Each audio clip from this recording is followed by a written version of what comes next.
Hello, my name is Joy McMillon, and I just wanted to know if y'all want to hear a story about how me and this bitch here fell out. I can't say enough good things about this film. Me and Janicza had so much fun putting it together. I'm excited that it's finally coming to theaters June 30th, and here is a clip of the long-awaited Zola. And now I'd like to bring to the stage Miss Janicza Bravo. Hi, it's so nice to be so intimate with you, Joy. Hi. That was a clip from Zola. I directed it, I co-wrote it, and Joy edited it. Are you going to ask me a question, Joy? I'm supposed to ask her a question. Yeah. Mm-hmm. This is very natural for us, just lights in our face, 2 teleprompters. I would like to ask you, Janicza, what made you know that you were the director to bring this epic Twitter thread to the big screen?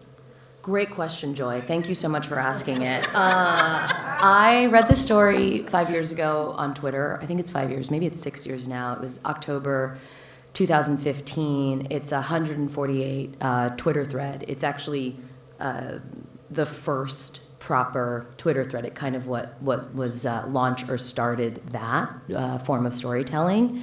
I read it the night it came out. I was immediately obsessed with it. I sent it to my agent and my manager. I have representation, I know. I sent it to them right before I was even done reading it, and I was like, Twitter IP, how does that work?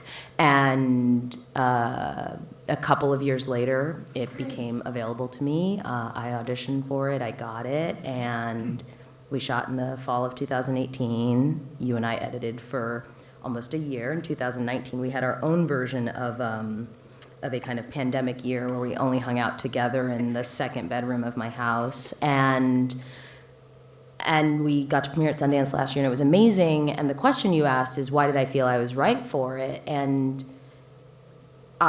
it's not just because of what I look like, which I think is a bonus, that is being a woman and a person of color. I think the reason I was so right for the story was that this woman who told it when she was 19, her name is Asia King, she processed and exorcised her trauma in this thrilling, electric, very humored way, and it was something I felt very close to. It was how I also had processed my trauma, was having this access to recast and retell your narrative, and through a humored lens, and that's why I felt I was the right person to do it. You mentioned Sundance, and I was going to say, what was it like being in the room and finally seeing your film with a group of people? What was that experience like for you? I mean, it was such a high. I can't speak for everyone in this room right now, but there was this feeling that last year, I think for many of us, was going to be our year. And it was certainly a year. Not the one we probably wrote, but I really had thought it was this coming out in a way. I had been working in the TV space. I'd made my first feature, Lemon, a few years before that. I'd made a lot of short films, and Zola felt like this really freeing space for me, and it felt so close to how I move through the world. And so getting to play it at Sundance was a launch in a way, and so it felt like the beginning of what had been this promised year, and then it wasn't that. And what I really got from that in looking back is that I wish I had been able to enjoy it more. I wish that I had been able to be more present and not think that I would get to have pleasure later, that I should have just had pleasure in that moment. And I feel that is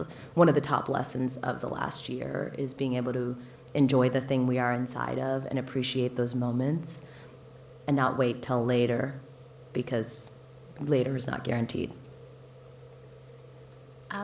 I know that Zola is, fun, but there is kind of like a cautionary tale that's wrapped up in the story.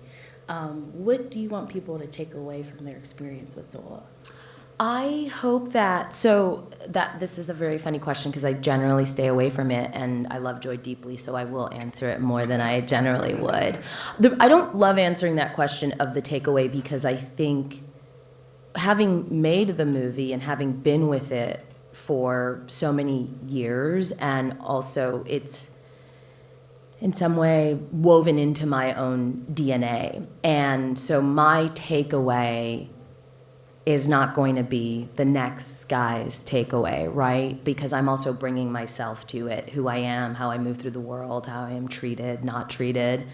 I hope that the loudest note that the film carries is one of agency. And I hope that when people walk away from it, that that lands for them, and that ideally we get the sense that there is room and potential to mine stories from a multitude of places and voices.